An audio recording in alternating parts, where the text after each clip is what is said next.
Okay, I'm gonna shut up because I really want Rosanna to get in here and have the maximum time. Hi, Rosanna. Hi, Ken. Let me tell you more about Rosanna Danilio. She's the founder and lead facilitator of Calgary Mindfulness. She is a longtime community and wellness advocate in our city here and offers meditation training to a whole list of different groups. Let me give you a sense. Children from pre-K to right up to grade 12, as well as professional and amateur athletes, musicians. We share that in common. I'm not half a singer like you are, Rosanna, but I hold my own a little bit. Teachers, caregivers, frontline workers, and of course, adults of all sorts from a wide variety of organizations all over North America and even into Europe. She's written books. She's the author of a book called End Insomnia Without Drugs, and began a meditation practice, began one as a teenager, and moved into her own teaching of mindfulness to help music students particularly cope with performance anxiety, as well as coach her own son to manage anxiety and depression. So she knows of what she speaks. She's spoken dozens of schools, including schools that focus on Indigenous youth, and even given workshops for the likes of the Girl Guides. So she knows what she's talking about. I'm going to get out of the way so we can finish her off right at the top of the clock when we start our panel. Rosanna, take it away. Welcome. You're going to talk about a personal mindfulness practice and how to engage in that. Okay. I'd like to begin by thanking the organizers for inviting me and for all of the other speakers sharing their expertise and for everyone here participating today. It is my great honor to be part of the cultural transformation underway.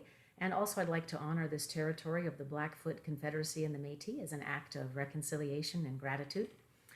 My intention today is to share practical tips for how we can be meditation champions in institutions. Could be the family, school, or workplace.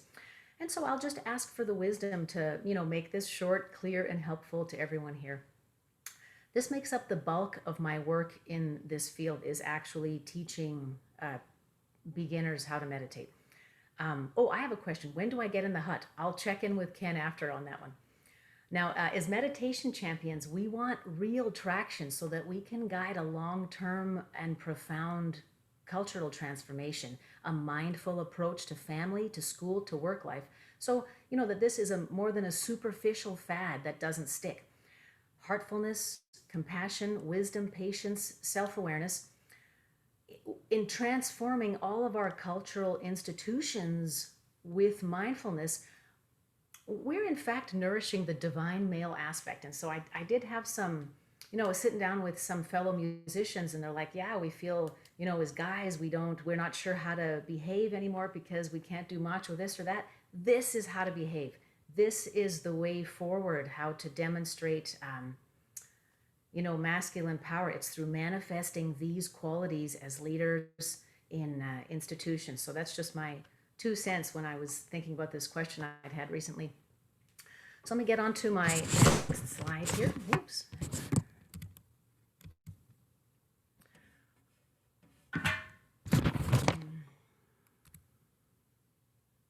Okay. So this stuff we all know. The skills trained by mindfulness meditation are cornerstones for all healthy professional and personal relationships. And with you guys, I'm preaching to the choir, so I don't need to go into all of the science. Essentially, mindfulness trains social, emotional, and psychological literacy. So let's train it as a core life skill. Let's not add it on as an extra. We've got fine motor skills, large motor skills. Kids got to learn to help around the house and in the workplace. We, interview skills, management skills. So this is one of those core life skills. Let's treat it that way. Managing people, whether they're in your home or workplace or school, it means they are in your care. So that is a new approach to being a leader as well. We are caregivers. This definition of mindfulness that we see, the capacity to be fully present with our actual moment-to-moment experiences with compassionate attention without trying to change anything, that's a highly personal and private definition. So when we're sharing mindfulness with the home or any other institution, basically the workplace, we need a public active component that it's necessary, or the private practice just can't get off the ground. So that means in the communications and in the actions of the institution, we, planning, discussing, disciplining, rewarding, mindfulness in action, it has to be visible, it has to be audible, it has to be on authentic display. So we're looking for responsive and not reactive parenting, teaching, managing. Let me move on to the next little slide here.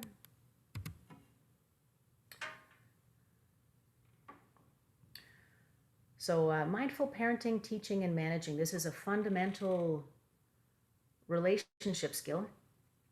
And part of our work is knowing the why. Why are we applying mindfulness? It's not a replacement for discipline, workload, management, socializing, counseling, therapy, religion, you name it. So, why are we doing this? And often there are applications that don't go right to the heart of the matter. So then they don't have any real traction. For example, when I'm working with the GATE kids, this pompous acronym, gifted and talented education, these are kids under a lot of pressure to perform to teacher expectations, parent expectations. And so, the parents they hired me to make their kids better test takers because they need better scores on the tests. Well, maybe managing stress under pressure is a benefit of long-term meditation, but we don't get that from a top-down application. So we want to come at mindfulness, applied mindfulness, with a really pure of heart intention. As mindfulness champions, if we're only applying mindfulness to improve behavior or make better workers, well, it's just not going to work. Top-down application meets with endless resistance and no heartful cooperation. So we got to get to the heart of the matter. What are we trying to do in applying mindfulness in the workplace or home? Clearly there's potential benefits, but those are generally way down the road.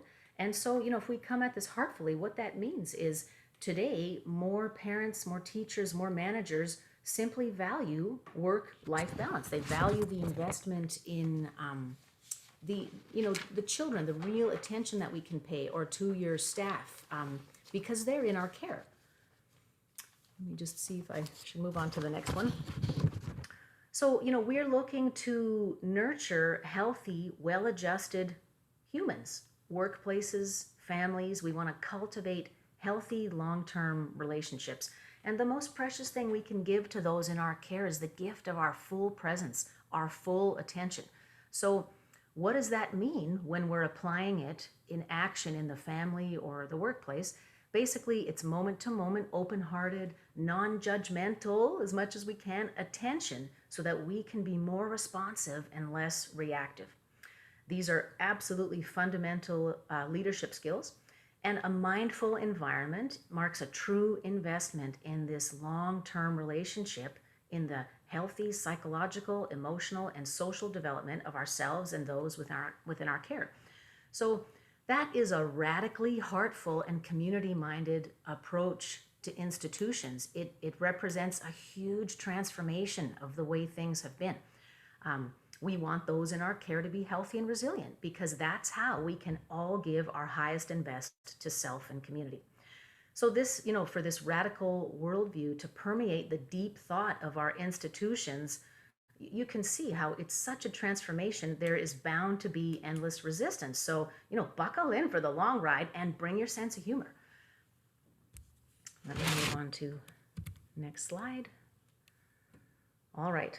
So, number one, we can only give to others what we have given ourselves. And I can't stress the importance of a personal practice. It is the cornerstone of applying mindfulness in the public sphere, in the family. We simply can't be successful champions if we don't practice on our own.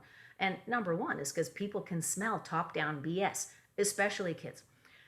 Most people intuitively know when the talk isn't being walked, and being a true witness to mindfulness in institutions requires this inner work.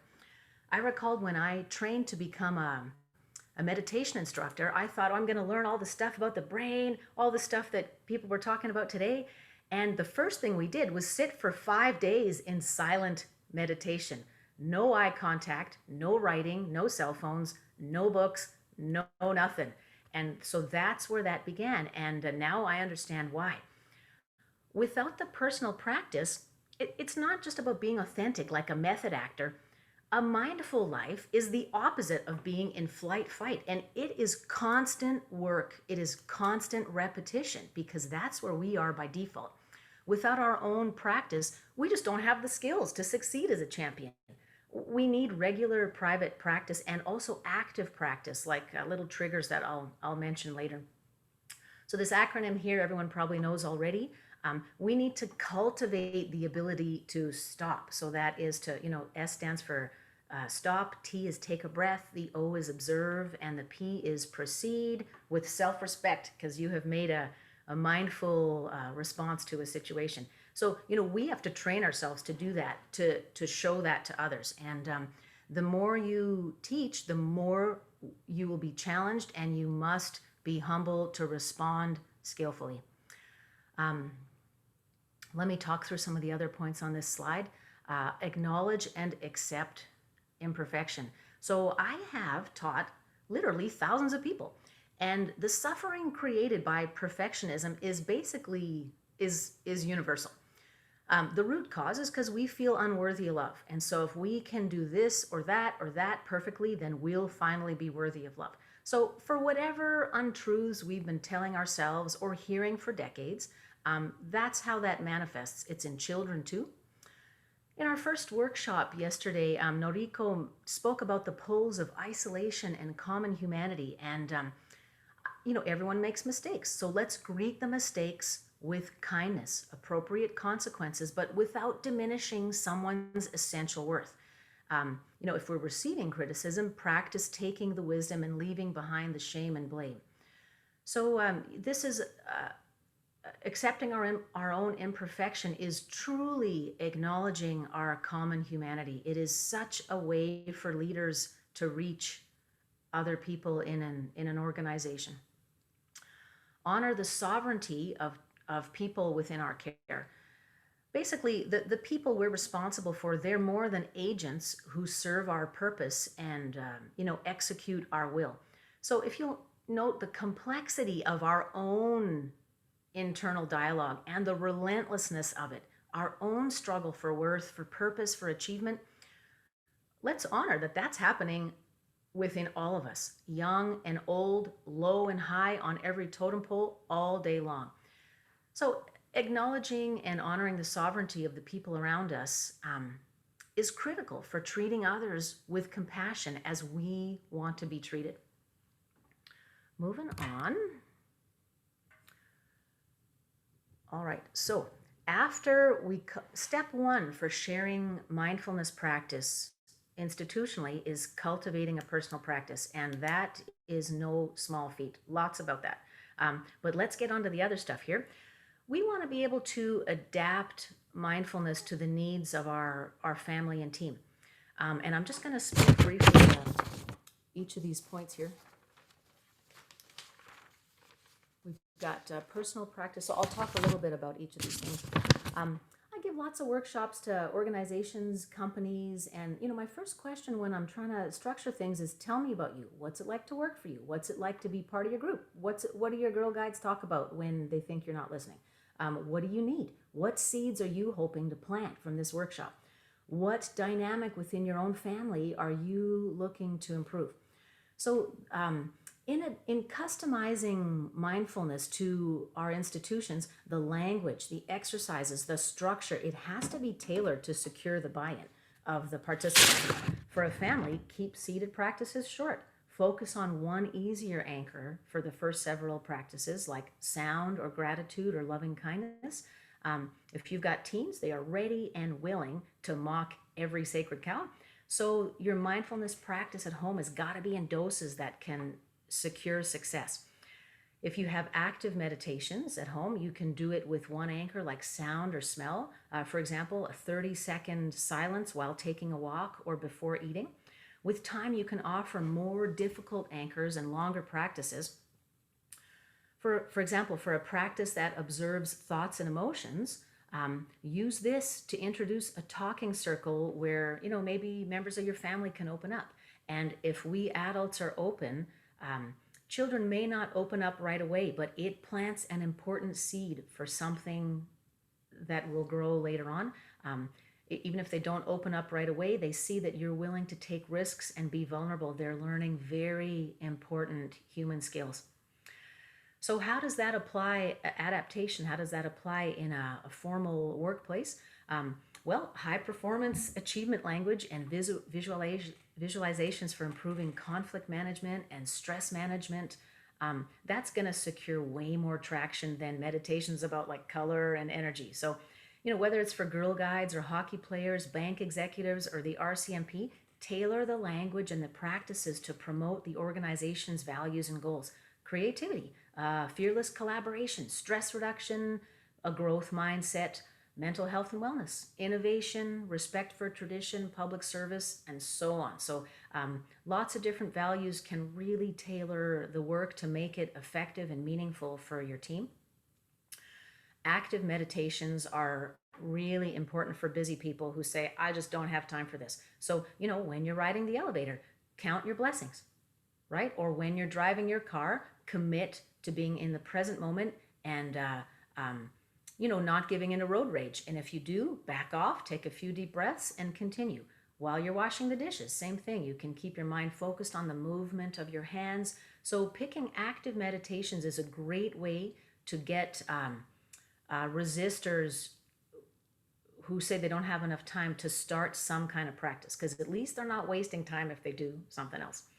For example, every time you can set a trigger. Every time your phone gives you a notification, pause, put your hand on your belly, and take a deep breath.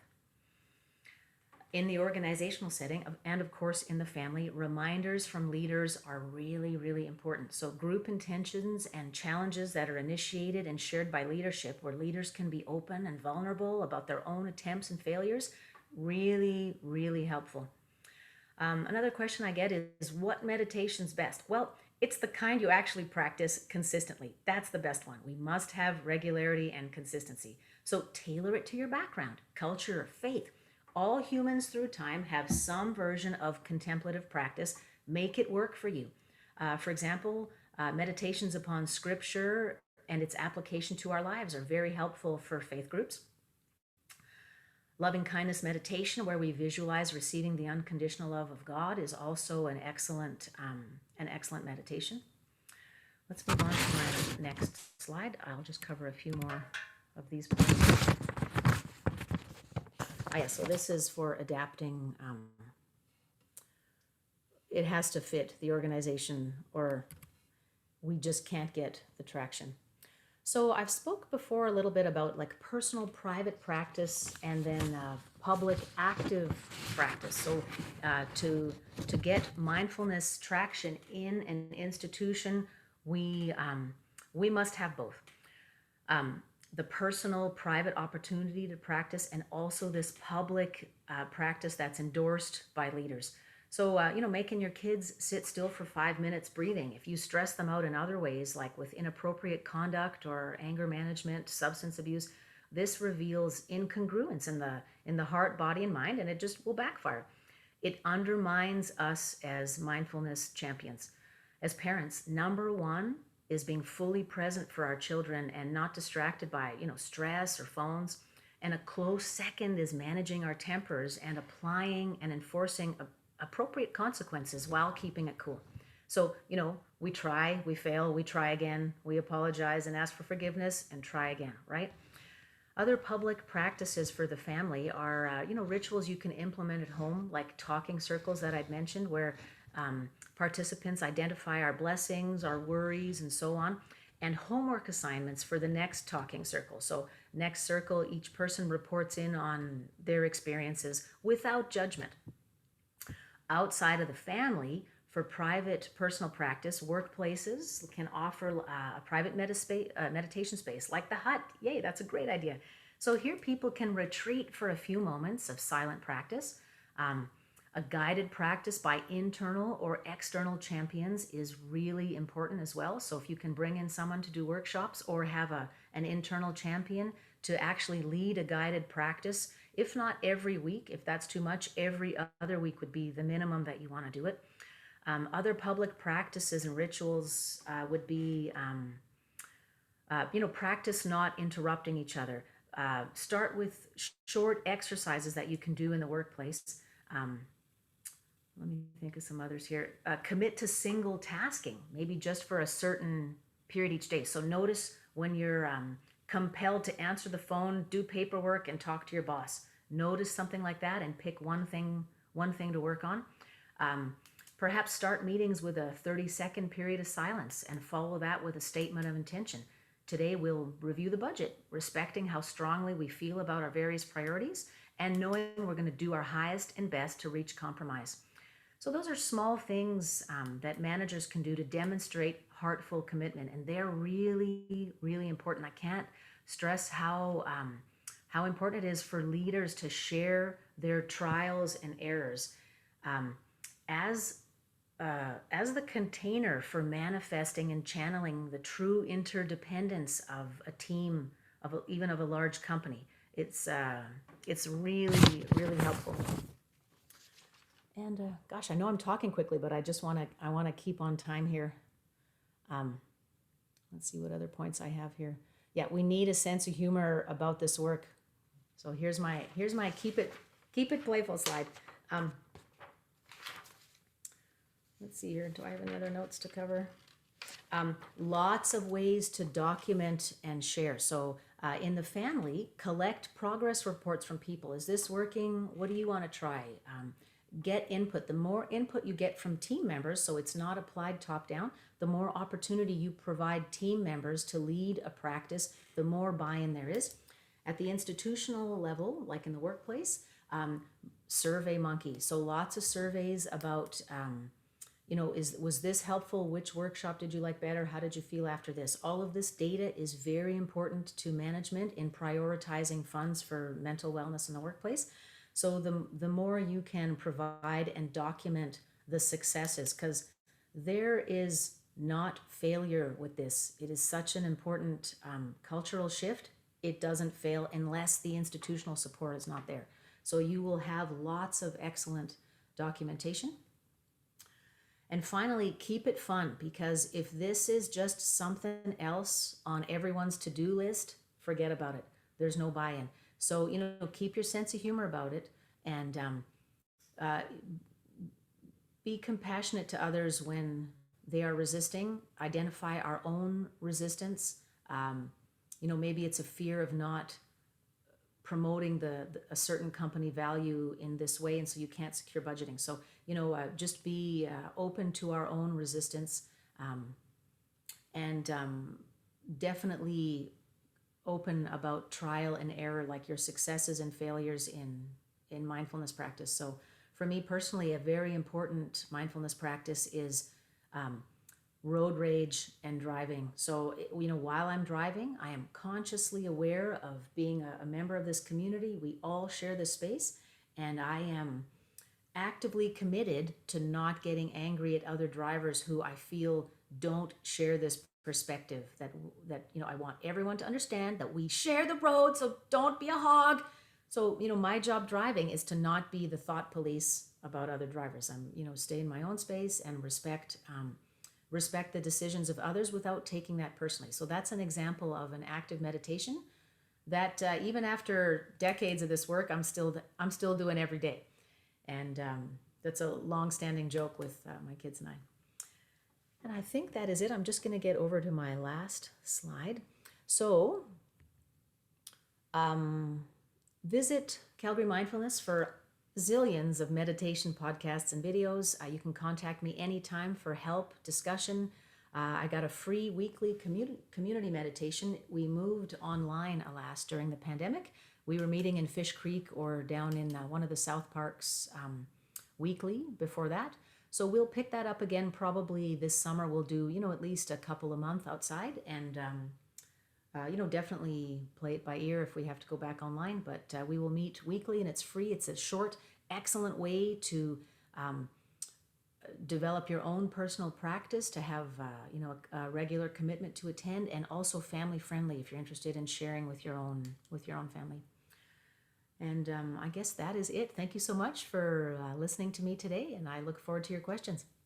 Thank you, Rosanna. What a terrific toolkit. I have two teenagers at home, a 16-year-old and 13-year-old. I don't know how many pages of notes I just took because you have offered some really street level, ground level pieces. I've got a 30-minute drive after this, and now you've just completely reframed myself on how I might approach rush hour as well. So for those two things alone, thank you. I want to start with one just quick question, and we don't have a ton of time before we move into the panel, but just something that you said that was interesting to me, and that's the whole notion of implementing these kind of practices in employment, in a job or work situation. What are some of the ways to introduce the whole notion of a personal practice to an employer to implement the importance of mindfulness in that workplace? Because I can imagine from everything I've heard today, there would be actual benefits to, frankly, the bottom line for people to show up this way. Now, what would you say if I have a great boss, but if I walked into her office and said, this is something we should consider, what are some of the points that I would share? Um, Number one, you need an organizational champion, and usually that comes from within the HR team. HR and mindfulness are well acquainted. It's more than a decade of ideas now, probably at least 6, 7 years of research and implementation. So there isn't an HR team in any sizable company that hasn't thought about this. The people I've worked with have reached out to me, like the companies that I've worked with, but I actually haven't reached out broadly. I think that's something I'll consider. So I may have some more information about how to reach companies. But from what I've seen, the best way is to the internal champion sets up a low cost event, so nobody can complain about it. The internal champion does a lot of promoting and then surveys and promotes to management. Usually the feedback is outstanding. Um, and so because of that, and if the cost is reasonable, um, there is usually no hesitation about trying to move forward with something like for example, a mindfulness workshop every couple weeks, a guided practice or something like that. So that's first road in is organizational champion, and understanding what employees need. As part of the survey process, you would want to consider, needs, backgrounds, mental wellness, particular issues, stress management. We want to separate some of the HR stuff from the mental wellness stuff. So, for example, workload, discipline, we need to separate that from the mindfulness practice. And that's something HR teams that I've worked with have been really effective in doing. Rosanna, you're obviously very passionate about it. I love the fact that you own, mindfulness in Calgary as a sort of portfolio. What is it about this work? Two questions: how did you find your path in this work, and then what has it brought to your own life? I'm curious from a personal perspective. Okay. Yeah, lots of shame to share. I'm ready. So I had terrible postpartum depression after having kids. I was in the abyss, and for anyone who knows what that's like, it really stinks. You are absolutely not yourself. So because I dilly dallied with meditation as a kid, pretty superficially as a teenager, but I needed something, or I would have jumped off a bridge, right? So there's that. And so the meditation practice, it was my anchor to planet Earth and to healing. It was fundamental to dealing with my own history. Then I had my kid. My young son had the worst temper on the planet. Like, just I even washing his hair once a month was a nightmare. And 3 4 hour temper tantrum after that, it was just unbearable. And I thought, I need to help him. He needs some skills for managing in life. He's only 2 and he can't cope with anything. Now what? So that's how I found the Mindful Schools organization where I completed my training. And by the end of my 2 year old and I working together, he was able to tell me, Mom, I need help. I'm going to blow. I'm like, victory. Because he was able, even at that age, to identify that he was getting out of control. And that's all I needed. That's all I needed. Because I couldn't reach him afterwards for hours, right? So very personal from my own struggle with postpartum depression and with my son, and it just was such a natural fit. I started working with schools in 2016, which I love. Even kindergartners have more attention span than adults. We are riddled with addiction to our phones and our negative patterns. It's amazing to see how easy this is for kids. And then, just started working with adults and many other professionals after that. Wow. Well, congratulations. Thank you very much. You've Thanks, turned Ken. a necessity into a passion, into a business. CalgaryMindfulness.ca, as you said, lots of resources, videos, opportunities to connect, and even connect in person. What a blessing that'll be. Thank you very much. Like I said, you've Thank you. given us wonderful tools, and what a perfect way to transition into our next piece. Thank you Thank so you so much. much, Ken.